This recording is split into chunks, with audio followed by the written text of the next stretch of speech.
শুরু হয়েছে একাদশ জাতীয় সংসদের যাত্রা। গত 12 মার্চ প্রথম অধিবেশনের মাধ্যমে এই যাত্রার সূচনা হয়, যা চলবে আগামী 30 এপ্রিল পর্যন্ত। তবে গণভোটে হ্যাঁ জয়ী হলেও এখনো সংবিধান সংস্কার পরিষদের শপথ নেননি সরকারি দলের এমপিরা।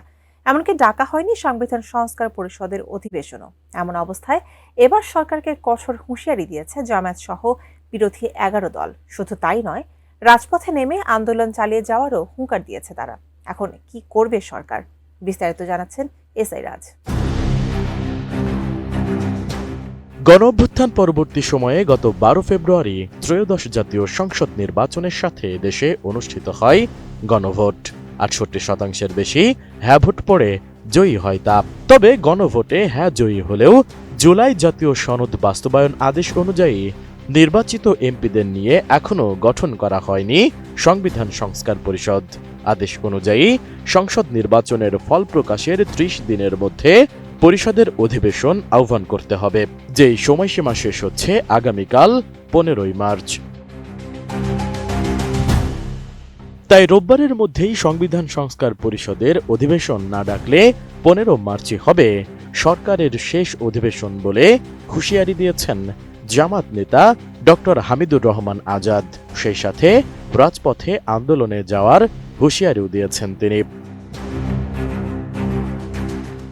14 মার্চ রাজধানীতে 11 দলীয় জোটের নিয়োজ্য কমিটির বৈঠক শেষে সাংবাদিকদের ব্রিফিংয়ে এসব কথা বলেন জামাতের এই সহকারী secretary general doctor Hamidur Rahman Azad. বলেন, সকালে অনুষ্ঠিত বৈঠকে দেশের বর্তমান রাজনৈতিক পরিস্থিতি নিয়ে আলোচনা হয়। বৈঠকে এনসিপি, বাংলাদেশ খিলাফত মজলিস, এলডিপি, এবি পার্টি, ইসলামী পার্টি, লেবার পার্টি সহ জোটভুক্ত বিভিন্ন দলের প্রতিনিধিরাই উপস্থিত ছিলেন। ঢালাওভাবে এখন দলীয়করণ হচ্ছে, প্রশাসনিক রদবদল হচ্ছে, পছন্দ হচ্ছে না। নিজেদের কথা অনুযায়ী দলীয় সিদ্ধান্ত বাস্তবায়নে যদি কোনো প্রজাতন্ত্র কর্মচারী দায়িত্ব পালন না করে তাকে পরিবর্তন করা হচ্ছে। এই বিষয়গুলো বন্ধ করতে হবে। 11 দলীয় ঐক্যের এই সমন্বয়ক বলেন, জুলাই সনদ আংশিকভাবে নয়, সম্পূর্ণ বাস্তবায়নের দাবি 11 দলীয় ঐক্যের। ইতিহাসের সেরা নির্বাচনে জানমালের ক্ষয়ক্ষতি না হলেও জন আকাঙ্ক্ষা পূরণ হয়নি। নির্বাচনের পর উপদেষ্টারাই হাটে হাড়ি ভেঙেছেন। জুলাই সনদ বাস্তবায়নের জন্য যদি দ্রুত ব্যবস্থা না নেওয়া হয়, অর্থাৎ আগামীকালের মধ্যে যদি অধিবেশন ডাকার জন্য উদ্যোগ গ্রহণ না করা হয়, জনগণকে সাথে নিয়ে জনগণের সম্মান মর্যাদা আকাঙ্ক্ষা সমুন্নত রাখার জন্যেই আমরা রাজপথের আন্দোলনে যেতে বাধ্য হব। সংসদ ওয়াকআউট প্রসঙ্গে হামিদুর রহমান আজাদ বলেন, বিরোধী দল রাষ্ট্রপতিকে অবমাননা করে নাই, বরং বিএনপি স্বৈরাচারের দোসরকে বক্তব্য দিতে দিয়ে সংসদকে কলুষিত করেছে।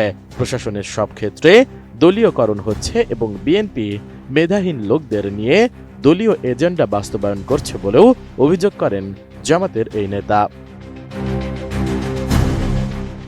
এদিকে সংবিধান সংস্কার কমিশন বিষয়ে স্বরাষ্ট্রমন্ত্রীর কাছে জানতে চাওয়া হলে তিনি বলেন, বিষয়টি সংসদেই ফয়সালা করতে চায় সরকার। শনিবার জাতীয় সংসদ সচিবালয়ের ক্যাবিনেট কক্ষে জাতীয় সংসদের কার্য উপদেষ্টা কমিটির সভা শেষে তিনি একথা বলেন।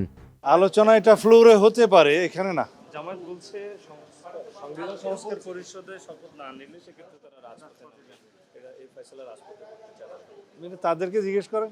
এ সময় স্বরাষ্ট্রমন্ত্রী সালাউদ্দিন আহমেদ বলেন, আগামী 15 মার্চ থেকে সংসদ মুলতবি হবে। 29 মার্চ থেকে আবারও অধিবেশন বসবে। 30 এপ্রিল পর্যন্ত চলবে প্রথম অধিবেশনের মেয়াদ। এখন দেখার বিষয়, সংসদে আসলে সংবিধান সংস্কার কমিশন নিয়ে কি ফয়সালা হয়। 15 তারিখ কালকে সংসদ অধিবেশন বসবে সকাল 11টায়। তারপরে 16 তারিখ থেকে মুলতবি হবে, মানে 15 তারিখের পরে আবার সংসদ বসবে আগামী 29 তারিখ মার্চের, ঈদের পরে।